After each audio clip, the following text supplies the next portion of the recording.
Convido você a abrir sua Bíblia no livro de 1 Tessalonicenses, capítulo 3,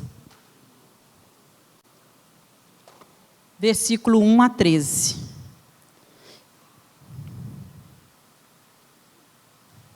1 Tessalonicenses, capítulo 3, versículo 1 a 13. Por isso, não podendo mais suportar a preocupação em relação a vós, achamos melhor ficar sozinhos em Atenas. E enviamos Timóteo, nosso irmão, ministro de Deus no Evangelho de Cristo, para vos fortalecer e vos dar ânimo na fé, para que ninguém fraqueje diante dessas tribulações, porque bem sabeis que somos destinados para isso. Pois, quando ainda estávamos convosco, já vos dizíamos que haveríamos de sofrer tribulações, como de fato aconteceu, como bem sabeis. Por essa razão também, não podendo esperar mais, procurei saber da vossa fé, pois tinha medo de que o tentador vos desencaminhasse e o nosso trabalho fosse inútil. Mas Timóteo acaba de regressar do vosso meio, trazendo boas notícias da vossa fé e do vosso amor, dizendo que sempre tendes afetuosa lembrança de nós e que desejais muito nos ver, assim como nós também a vós. Por isso, irmãos, vossa fé nos conforta em toda a nossa necessidade e tribulação. Porque, se estáis firmes no Senhor, nós agora vivemos. Pois quanta gratidão podemos expressar a Deus por vós, diante de grande satisfação com que nos alegramos por vossa causa diante do nosso Deus, rogando continuamente, dia e noite, para que possamos ver o vosso rosto e cumprir o que falta à vossa fé. Que o próprio Deus, nosso Pai, e Jesus, nosso Senhor, preparem o nosso caminho até vós. E o Senhor vos faça crescer e transbordar em amor uns para com os outros e para com todos, como também nós transbordamos em relação a vós, para fortalecer o vosso coração, tornando-vos irrepreensíveis em santidade diante de vosso Deus e Pai, na vinda de nosso Senhor Jesus com todos os seus santos. Amém? Que o Senhor fale ao nosso coração nesta noite. Essa carta de Tessalonicenses, ela foi escrita, pelo apóstolo Paulo aos irmãos que estavam na região da Tessalônica.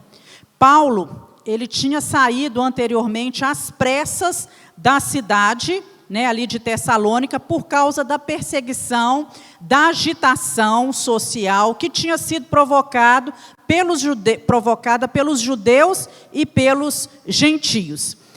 Não que ele fosse um covarde, ele não saiu da cidade por ser covarde, mas simplesmente no seu íntimo ele tinha a certeza de que muitas obras ainda deveriam ser feitas, muitas igrejas ainda deveriam ser implantadas, e ele tinha uma preocupação com a vida espiritual do povo que estava nessa igreja, que ele havia deixado para trás.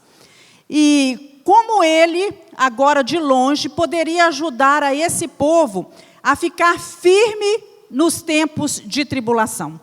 Esse é o tema da nossa mensagem, firmes em meio à tribulação. Então, Paulo escreve uma carta para eles e dá a eles instruções nessa carta de como eles deveriam ficar de pé diante das crises, das dificuldades, das provas, os problemas que surgissem no seu caminho.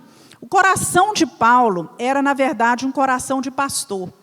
Ele implantou a igreja, ele tinha amor pela igreja, como um pai e uma mãe se preocupa com os filhos a que ama, Paulo também se preocupava com os seus filhos na fé que estavam em Tessalônica. Então, o que ele faz? Ele envia Timóteo, a quem ele chama de irmão.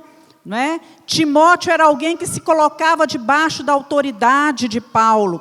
Ele tinha um coração de servo, um caráter aprovado. Ele era um homem de caráter irrepreensível, era um crente de verdade, comprometido com Deus, e em meio à perseguição, às calúnias, à falta de maturidade espiritual, ele seria alguém que chegaria na Tessalônica, iria encorajar aquele povo, que traria benefícios à fé e ajuda para aquele povo que estava ali na região da Tessalônica.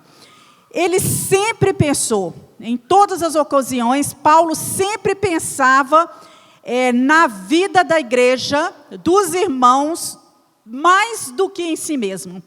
Ele sempre colocava as outras pessoas em primeiro lugar. Mais tarde, ele escreve uma carta à igreja de Corinto, e nessa carta, ele diz, isso está lá em 2 Coríntios, capítulo 12, versículo 13. Eu, de boa vontade, me gastarei, e ainda me deixarei gastar em prol da vossa alma.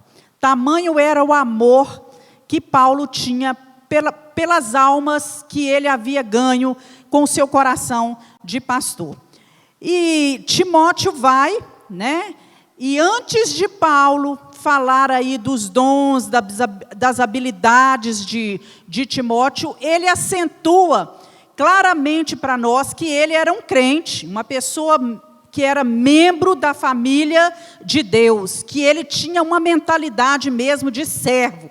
Timóteo tinha disposição para servir as pessoas. Ele tinha um ministério que ele sempre se doava também em favor das pessoas. Ele seguia o exemplo de Paulo, ele sempre se doava em favor das pessoas, visando o bem das pessoas e não esperando receber algo em troca. E ele então é enviado a Tessalônica, não para inspecionar a igreja, para verificar o que o povo estava fazendo de errado, ou para trazer correções à igreja. A sua ida era para auxiliá-los nas deficiências. E com ele nós podemos aprender. Nós vamos extrair 4 lições preciosas para a nossa vida, aqui desse texto. Primeiro, que durante a nossa trajetória aqui nessa terra, nós precisamos de suporte. O tempo da nossa caminhada nessa terra, enquanto aqui estivermos como seres humanos, como servos de Deus, nós precisamos de suporte. E fica claro para nós a atitude de Paulo aqui, quando ele envia Timóteo para auxiliar aqueles irmãos. A igreja do Senhor, ela tem o poder de oferecer esse suporte aos irmãos na fé.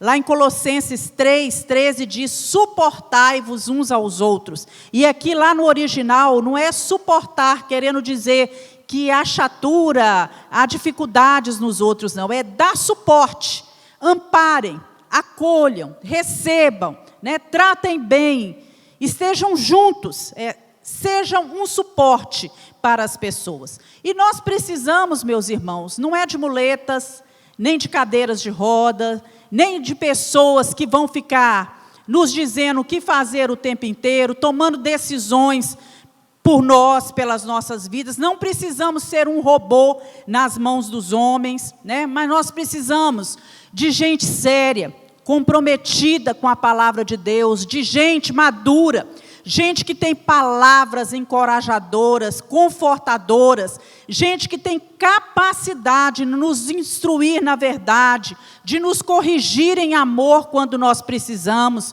de falar a verdade conosco. Pessoas assim, quando nós caminhamos juntos com essas pessoas, elas nos ajudam a vencer nas provas e a passar pelas tribulações. Então, o primeiro ensinamento que eu vejo aqui é que durante a nossa trajetória, estamos aqui de passagem, nós precisamos de suporte, precisamos de pessoas ao nosso lado, mas não qualquer um. Precisamos de gente que ame Jesus, de gente que saiba nos trazer uma palavra, de gente que tenha graça, autoridade, para nos falar aquilo que precisamos ouvir em determinados momentos. Outra lição que aprendemos é que nós precisamos encarar as tribulações corretamente. Precisamos ver de um modo certo. É impossível nós passarmos por essa terra, durante essa nossa trajetória aqui, sem sofrer aflições, sem enfrentarmos problemas alguns, sem ser atribulado. E Paulo deixa isso muito claro no versículo 3 e 4, que ele diz assim, olha, para que ninguém fraqueje diante dessas tribulações, porque bem sabeis que nós somos destinados para isso.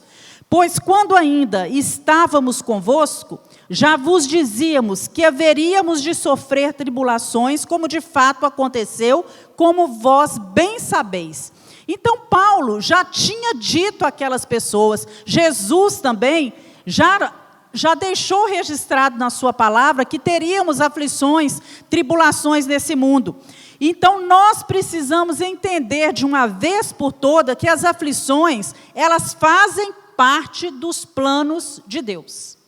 O passarmos por aflições. Elas vêm para fortalecer a nossa fé, para trazer maturidade espiritual, para trazer crescimento, para trazer novas experiências, para nos dar preparo para ajudar outras pessoas, porque é tão bom quando chega uma pessoa com um problema, uma dificuldade diante de nós, e a gente já passou por aquilo, a gente sabe instruir bem, a gente sabe dar uma palavra de conforto, né? Então muitas vezes Deus nos permite passar por determinadas circunstâncias, para que lá na frente a gente possa auxiliar as pessoas.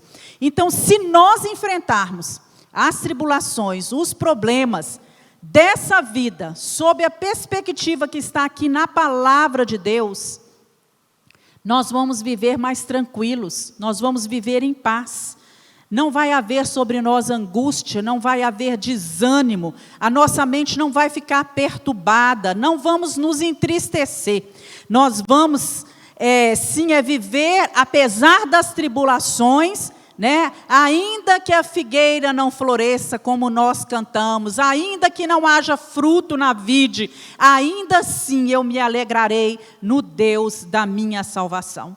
Quem não vê as tribulações e os problemas dessa vida debaixo da perspectiva de Deus, vive murmurando, desanimado e angustiado e corre o risco de até mesmo abandonar a fé.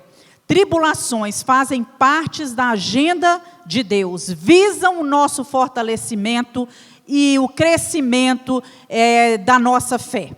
Lá em Romanos 5,3 diz: e não somente isso, mas também nos gloriamos nas tribulações, sabendo que a tribulação produz em nós paciência.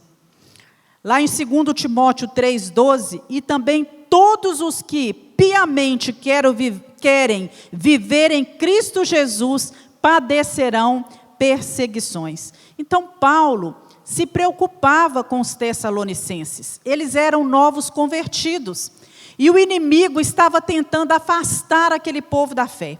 Queria que eles retornassem ao paganismo, de onde eles vieram. Para isso, o inimigo ataca a igreja e vai levantando homens que espalharam mentiras a respeito do apóstolo Paulo.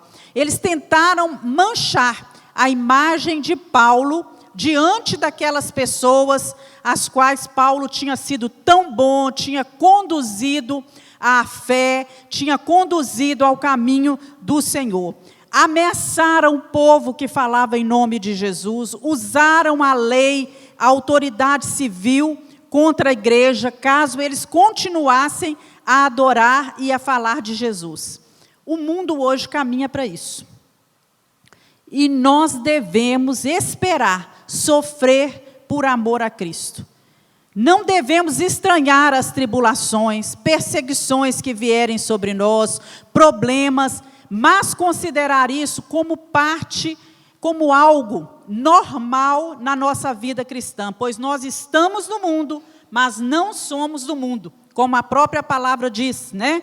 Não devemos nos conformar com esse mundo, e nem nos tornarmos, muito menos, amigo desse mundo. Somos chamados, eu e você, para uma vida de santificação, uma vida cada dia mais próxima de Deus, para sermos separados mesmo, propriedades exclusivas do Senhor.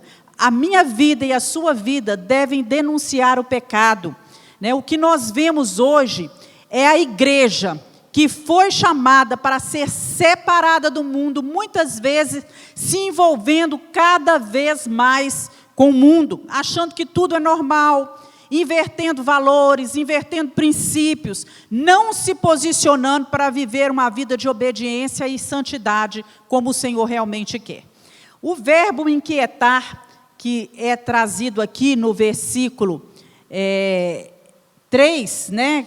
Tem outra versão, para que ninguém se inquiete diante das tribulações. No grego, ele é o verbo sainomai. E esse verbo era usado para descrever o abanar do rabinho do cachorro. Quando o cachorro abanava o rabinho. E daí surgiu essa ideia de bajular, né, de adular. Porque o cachorro, quando ele vê o seu dono, o que é a primeira coisa que ele faz? Ele balança o rabinho, ele fica ali, adulando, bajulando o seu dono.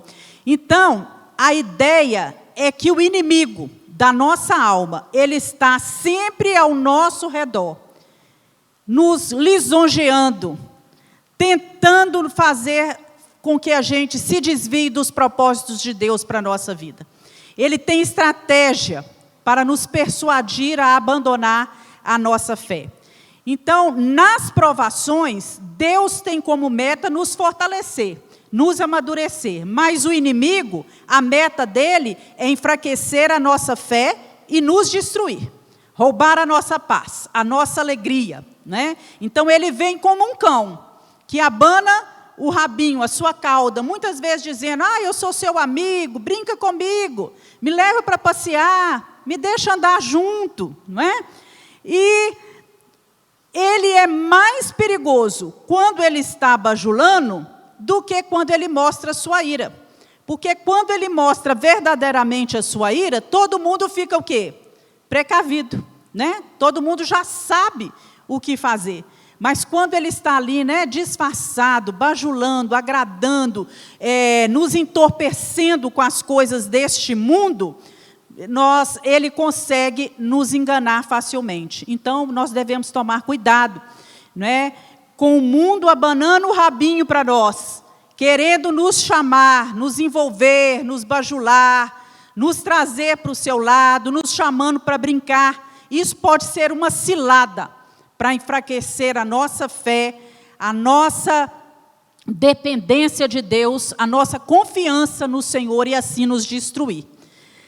Há uma interferência sem trégua das forças malignas que se levantam. A palavra de Deus nos diz que a nossa luta não é contra carne e sangue, mas é nas regiões celestiais, contra as hostes espirituais da maldade. E nós não podemos fechar os nossos olhos a essa realidade. O nosso inimigo, ele não tira férias, ele não descansa, ele não dorme, ele está o tempo todo, em todos os lugares, com seus agentes malignos, tentando, perseguindo, colocando ciladas no caminho do povo de Deus para derrotar o povo de Deus. Então, nós precisamos aí tomar cuidado nos momentos das tribulações e entender, né, que as tribulações, elas têm um propósito real da parte de Deus, mas o inimigo também, na hora das tribulações, ele tenta nos afastar do Senhor, e nós temos que nos portar como verdadeiros servos de Deus no momento da provação, da tribulação. Outra lição importante é que a nossa firmeza na fé alegra o coração do Pai. Quando Timóteo volta, ele traz uma notícia maravilhosa para Paulo, que estava ali em Corinto. E ele traz para ele a notícia de que, olha, Paulo, o povo que ficou na Tessalônica, eles estão firmes na fé. Eles estão firmados na palavra, firmes no Senhor. Apesar das tribulações, eles estão firmes. As provações, em vez de destruir aquele povo, fortaleceu. Em vez de separar o povo, uniu o povo cada vez mais. E isso trouxe um conforto muito grande, uma alegria muito grande ao coração do apóstolo Paulo.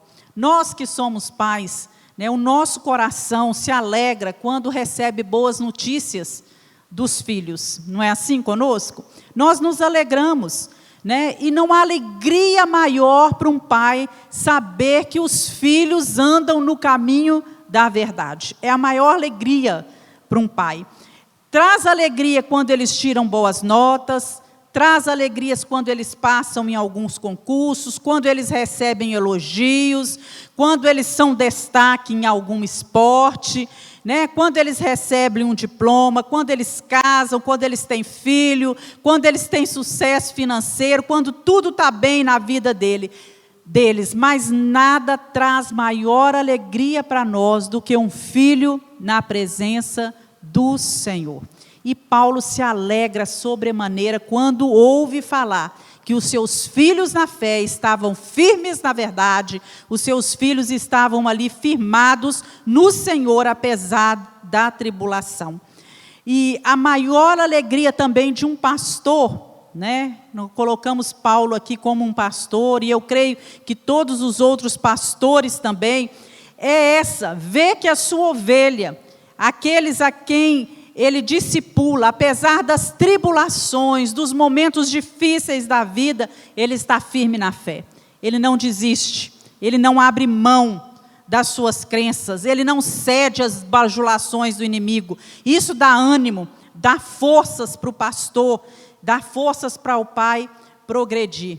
Então imagina o coração de Deus, prazer de Deus, prazer que nós concedemos ao Senhor, quando nós vencemos as nossas batalhas, quando nós vencemos as bajulações de Satanás, quando nós não nos envolvemos com o que não deveríamos envolver, quando nós sabemos que todas as coisas nos são lícitas, mas que nem tudo nos convém, e nós abrimos mão daquilo que às vezes é lícito, porque não convém, né? Imagina a alegria do Senhor, quando Ele vê que em meio a todas as dificuldades, nós permanecemos firmes, louvando, exaltando o nosso Deus, com um cântico de louvor nos nossos lábios, quando não abrimos mão dos nossos valores, dos nossos princípios, quando nos mantermos ali firmados na rocha, que é Cristo, glorificando e honrando o seu nome.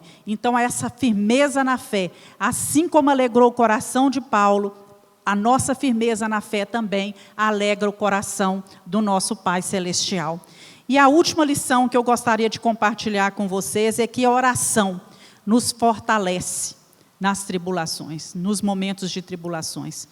Paulo, depois que ele se alegra, que ele aconselha, ele passa a orar a Deus pelos Tessalonicenses. E ele faz uma oração sincera, uma oração com gratidão, né, bem lá no profundo do seu coração. Ele não podia estar com os irmãos, mas ele podia orar com eles, por eles. E imagina quantos pecados, quantas tentações nós temos vencidos, quantos livramentos temos recebido, nós recebemos porque alguém tem orado por nós. Quantas pessoas, quanto bem podemos fazer às pessoas quando nós nos ajoelhamos, quando nós curvamos a nossa fronte, nos colocamos de joelhos e clamamos pelos nossos filhos na fé, pelas pessoas que estão ao nosso redor, que são nossos amigos. Então nós podemos fazer muito pelas pessoas. Às vezes, é muito mais importante num determinado momento de vida e de problemas e tribulação que a pessoa está passando, muito mais do que as nossas palavras, a nossa presença lado a lado, é o nosso joelho dobrado e as nossas orações. Então você imagina o valor que tem as reuniões de oração, ainda que tenha um grupo pequeno na igreja, imagina o valor que isso tem. O que acontece na igreja por causa dessas vidas que se dobram em oração, clamando pela minha vida e pela sua vida, porque você faz parte da igreja do Senhor. Quando os grupos se reúnem, eles estão orando pela igreja, né, orando por você que faz parte da igreja. E eu creio que muitas vitórias, muitas bênçãos vêm sobre as nossas vidas, porque pessoas têm orado e têm intercedido por nós. Feliz é o filho que tem pais que ora por ele, o marido e esposa que oram um pelo outro. A nossa oração, ela tem esse poder de alcançar os ouvidos de Deus e o coração de Deus. Daniel orou, diz a palavra que ele orou durante 21 dias, E um príncipe das trevas foi enviado lá do fundo do inferno para se postar no mundo espiritual e para guerrear contra as orações de Daniel. Ele não queria que as respostas à oração, que a bênção às orações que viriam em resposta às orações de Daniel chegassem à vida dele. E então nós sabemos que um anjo foi enviado por Deus e chega diante dele e fala com ele assim: olha, Daniel, homem muito amado, não temas, porque desde o primeiro dia em que você começou a orar e aplicar o seu coração a compreender e a se humilhar perante Deus, as suas palavras estão sendo ouvidas. E eu estou aqui, Daniel, por causa das tuas orações. Glória a Deus por isso, né? Então, por que, irmãos, Daniel era um homem muito amado e despertava o prazer de Deus em atendê-lo? Eu quero ser assim, eu quero que Deus olhe para mim, né, Geórgia, mulher muito amada. Desde o primeiro dia que você se atentou a orar e a conhecer as minhas coisas, eu tenho mandado os meus anjos guerrear ao seu favor. Porque Daniel era um homem que dava alegria ao coração do Pai. Ele era obediente, ele não negociava valores, ele não se misturava com as iguarias do mundo, ele tinha firmeza na sua fé, ele era temente a Deus, ele reconhecia quando o inimigo chegava com sutilezas, né? E ele fugia do mal. Então Paulo aqui ora com gratidão, dia e noite, de forma intensa, sem desanimar. Orou sobre coisas simples. E ele pediu a Deus para preparar a sua viagem, uma oportunidade dele ir novamente lá à região da Tessalônica, para que Deus pudesse abrir as portas, né? E nós precisamos entender que nós também devemos orar por coisas comuns, coisas simples do nosso dia a dia. Assim como Paulo orou: Senhor, Tu sabes o desejo do meu coração em ver esses irmãos. Eu tenho vontade de ir lá, abre as portas, para que eu possa novamente, vá à frente, não é? E Paulo orou também para que Deus estivesse fortalecendo aquelas vidas, que Deus estivesse dando uma fé madura. No versículo 12 ele fala: o Senhor vos faça crescer, transbordar em amor uns para com os outros e para com todos, como também nós transbordamos em relação a vós. Que o Senhor fortaleça o vosso coração, tornando-vos irrepreensíveis em santidade diante de nosso Deus e de nosso Pai. Então, Paulo faz essa oração, que seja assim na nossa vida, que nós possamos orar e pedir: Senhor, nos dá essa fé madura, Senhor, nos dá essa força diante dos problemas e das dificuldades. Senhor, a nossa fé precisa ser fortalecida. Senhor, nos faz crescer, nos faz transbordar em amor, nos faz amadurecer, nos faz vencer as tentações, os dardos inflamados do maligno. Senhor, abençoa a nossa vida e que a Tua presença seja real no nosso coração. A vinda de Cristo está muito próximo. Ele mesmo diz aqui, né? Na presença de Deus Pai, na vinda do nosso Senhor Jesus Cristo, está mais próxima do que nós imaginamos. E essa vinda de Cristo, essa proximidade, deve nos motivar a manter uma vida em santidade, preparados, porque a qualquer momento o soar das trombetas, a trombeta vai soar, e nós temos que estar preparados. Quem aguarda o soar da trombeta, purifica a sua vida, vive uma vida na presença do Senhor, busca crescer na presença do Senhor, ora para que seus irmãos sejam também santificados e irrepreensíveis na fé. Amém? Que Deus abençoe seu coração. Vamos nos colocar de pé e vamos orar. Fale com o Senhor: meu Deus, eu preciso de ajuda. Senhor, eu preciso de suporte. Senhor, eu sei que eu não estou sozinho. Há agentes na igreja, há pessoas na igreja, há pessoas na minha família. Senhor, que nessa minha trajetória aqui eu tenha suporte. Senhor, me ajuda a encarar as tribulações e as aflições com os olhos espirituais, a alegrar o teu coração, sendo firme nos momentos de constante provações. Senhor, fortalece a nossa fé. Senhor, nos fortalece através das orações. Levanta como o Senhor, Abraão, Senhor, se levantou em oração, intercedendo pela vida de Ló, como Moisés intercedeu pelo povo, como Paulo intercedia por esses irmãos. Senhor, que nós possamos nos levantar em intercessão uns pelos outros, porque a oração fortalece a nossa vida. Dai-nos graça, Senhor, dai-nos direção e temor à Tua palavra a cada dia. Em nome de Jesus nós oramos. Amém.